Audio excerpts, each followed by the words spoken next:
I even asked you kanina, I was the one who asked you. I think that was an hour ago. I have the time here. I even asked you, bakit ngayon lang lumabas yung 600,000 na hindi mo pinagpapawisan ngayon?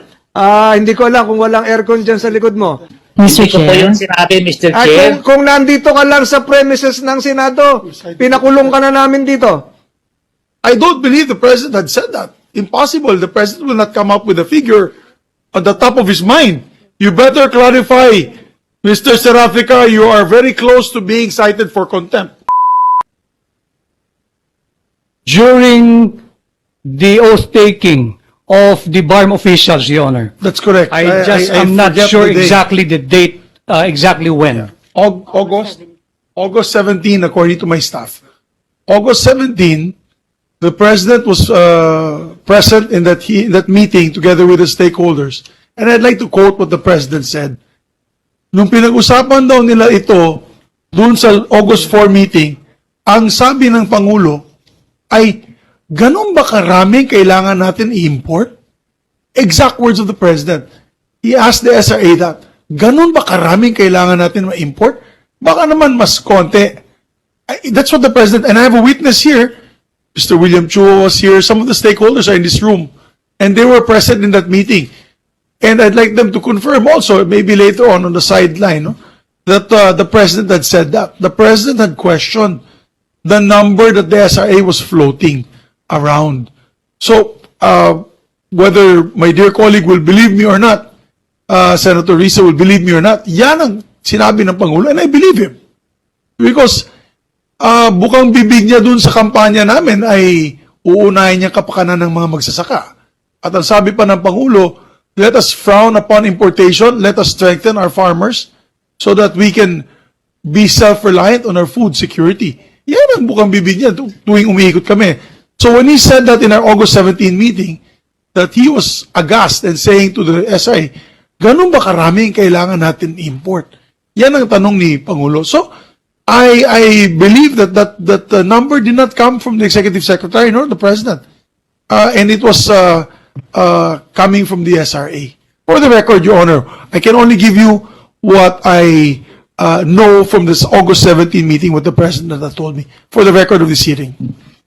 Thank you, Senate President. Unless there are other questions related to the previous statement of the Executive Secretary, my advice to our colleagues is that we limit ourselves to the four corners of the sworn statement plus other matters that arose from this hearing. More importantly, more pointedly, the claim of former Administrator Serafica. And we're now shifting to, with the permission of Senator Pimentel, we're now shifting to item 3. The claim of Mr. Serafica is that it was not 300,000 but 600,000. Mr. Serafica, are you still online? Are you still there? Yes, Mr. Chair, I'm still here. Pakiulit yung sinabi mo na ang pinaplano nyo ay 600,000. Totoo ba yun? Under oath. Hindi ko po yung sinabi ang plano. Sinabi mo yung kanina. Hindi po. We have your tape testimony. You were under oath. We have the transcript of stenographic notes here I even asked you kanina. I was the one who asked you. I think that was an hour ago. I have the time here. I even asked you, bakit ngayon lang lumabas yung 600,000 na hindi mo pinagpapawisan ngayon? Hindi ko alam kung walang aircon dyan sa likod mo. 600,000, tapos sinabi mo online. Ngayon, sinasabi mo, hindi mo sinabi yon. We can replay that. Hindi ko po sinabi nga 600 po yung Sinabi mo yun. Mr. Chair. Ang dami nakarinig no kanina. It's not me against you. Even the media can show that. If i-play sa'yo yun, you mentioned 600,000 metric tons. Saan mo nabunot yun? Tapos ngayon, dinideny mo na. Mr. Hindi ko po Chair. yung sinabi, Mr. Chair. Kung nandito ka lang sa premises ng Senado, pinakulong ka na namin dito. Pero sinabi mo yung kanina, ang pinalalabas mo ngayon, ako yung nagsisinungaling? Hindi po ganyan yung pagsabi ko po, Mr. Chair. Ano yung sinabi mo? yung with due respect sa mahal na Pangulo po, yung sinabi niyang 600,000 metric tons, sabi ko po, Mr. President, that may be too much kasi nagbukas na po yung first farmers ng kanilang pag-accept ng canes at saka Chairman. The Senate mag-mail President na is po recognized. He would like to Mr. interject. Chairman, ayaw na nga ng Presidente ng 300,000 metric tons, 600,000 pa. I don't believe the President had said that. Impossible. The President will not come up with a figure on the top of his mind. You better clarify, Mr. Serafica, you are very close to being cited for contempt. Mr. Chair, if I may, the 300,000 Yes, but let the records reflect. The TSN would bear me out na sinabi mo yon. I even commented. Ngayon ko lang narinig yung 600,000 metric tons. Ngayon ko lang narinig yung online. Ang sinabi ko pa, wag mong gamitin yung Pangulo. Sinabi mo, sumagot ka uli. Sabi mo, 600,000 metric tons. Now you are denying that and impliedly saying that either we are deaf here, all of us here are deaf, or I am lying. Yung 600,000 po yan, Mr. Chair, hindi po yan galing sa akin po. Yung 600,000 na yan, hindi galing po yan sa akin. Yung binanggit po ni Presidente ng 600,000, sabi ko po na Mr. President, that might be too much. Yun ang sabi ko po. What you're saying now is that it never came from you, but from another source, the Chief Executive himself. Perhaps the good Executive Secretary can affirm whether that came from the President himself or Mr. Serafica is telling us false truths, half lies, or what? Executive Secretary, have the floor. Thank you, Mr. Chairman. Wala hong binabanggit na amount in terms of quantity si kagalang-galang na Pangulo Ferdinand Bongbong Marcos Jr. pagdating doon sa metric tons na dapat iangkat. Kaya po tayo naipit doon sa import plan pa lamang dahil hindi nga ho kami kumbinsido sa 300,000 metric tons. Again, let me be very clear, Your Honors, wala hong debate na dapat tayo ay mag-angkat. Wala pong debate na dapat tayo mag-import. Nahinto na lamang po kami kung magkakano talaga yung amount na dapat nating iangkat. At wala pong katotohanan na nanggaling kay Pangulong Marcos yung 600,000 metric tons. I would like to join the manifestation of the good senator, the Senate President, kung yung 300,000 metric tons nga ho ay hindi kumbinsido ang Pangulo, bakit naman niya sasabihin 600,000 metric tons? And fact of the matter, Your Honors, there is already a SO1 and SO2 passed by the new board. Ang iaangkat nga lamang ho natin ay 150,000 metric tons. Malayong-malayo po doon sa sinabi kanina ng dating SRA administrator na 600,000 metric tons. I'd just like to add, Mr. Chairman, sa ilang hearing na po ito, pangatlong hearing na po ito, bakit ngayon lang niya binanggit yun? Dapat sa unang hearing pa lang, binanggit niya na yun. Where is this supposed number come from and where is it coming from? Ako, dudang-duda ako dito, Mr. Chairman. I don't know why this kind of information was put in play, maybe to muddle all these discussions. But why did he just come up with this now and now he's denying it? Mr. Chair. Senator Taveras, is this related to... Yes. Go ahead. Thank you, Mr. Chair. Someone is about to be cited in contempt, but there is a recording of the Zoom meeting, and that recording can put these issues to rest. So, siguro, Mr. Chair, kahit si Chair lang po, ay makapanood nun or at least makatanggap ng transcript nung meeting na yon to set these issues to rest. That would be the only way to validate. At gusto ko pa rin i-appreciate the fact na si former Administrator Serafica is appearing for the third time and answering questions of the Blue Ribbon Committee, not for the first time alone. Meron din silang sinumite September 2 na supplemental affidavit.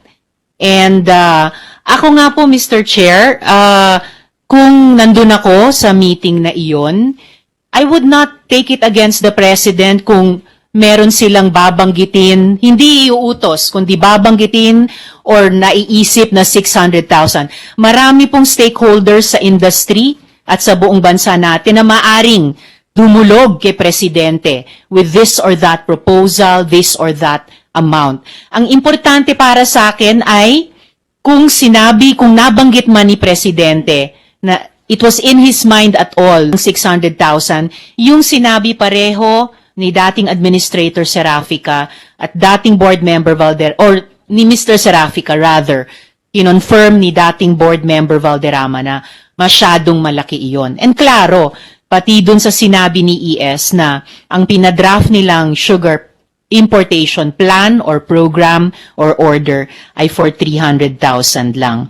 So, kaya po, Mr. Chair, napaka-importante ng August 4 meeting na iyon na kahit si Chair na lang ang makapanood or makabasa ng record ng meeting na iyon to set these issues to rest at para klaro kung papaano na set originally yung proposal at 300,000, eventually naging 150,000 ngayon. And if at any time, any stakeholder appeal to the President for an amount of 600,000, there's no crime in that. Gusto lang natin sa komite kompletohin yung kwentong ito. And Chair, I'm sorry, I need to pull out at this point. I apologize to the Chair and to SP and my colleagues, to the ES and all of our resource persons, including Yusek Sebastian and Administrator Serafica and Board Member Valderrama. I have a victim survivor of sexual abuse, sexual violence waiting for me in another committee. The committee notes Marami the pong salamat, manifestation Mr. Chair. Senator Ontiveros, but the Chair is now constrained to recall to the witness table Mr. Manuel Lamata.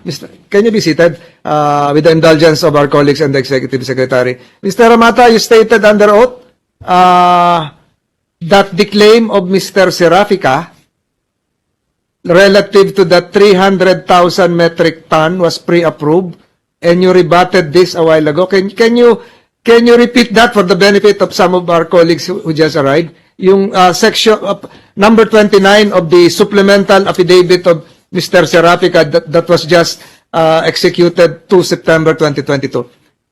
There is no Mr. Serafica claimed that there is no truth to the allegation of you, Mr. Lamata, that it was made to appear that the 300,000 metric tons was already approved by the President. Can you repeat what you said 30 minutes ago? Again, good afternoon to this honorable court. Committee pa. During those times when the sugar prices in the retail stores were very high. No. What I'm saying is this. Yung sinabi ba ni Mr. Serafica dito na sinasabing nagsisinungaling ka ay tama o mali? Sino ang nagsisinungaling? Siya ang sinungaling po. Serafica. He is a liar. Because of? There's no truth to whatever he said. There is no shortage. It's number one.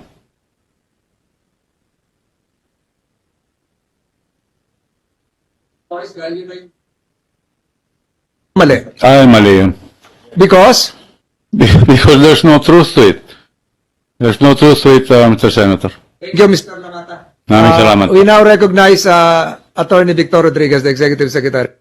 Thank you, Mr. Chairman. Just to be clear, Mr. Chairman, if the alleged Zoom or video meeting took place, and if I get the date correctly mentioned by the Honorable Senator Risa Ontiveros, was August 4, let it be put on record, Mr. Chairman. Nung August 4 po, wala po kaming Zoom meeting ni Mr. Serafica. He was in my office, Your Honors. He was physically present in my office, and that is contained in my statement during my first appearance in this Honorable Blue Ribbon Committee.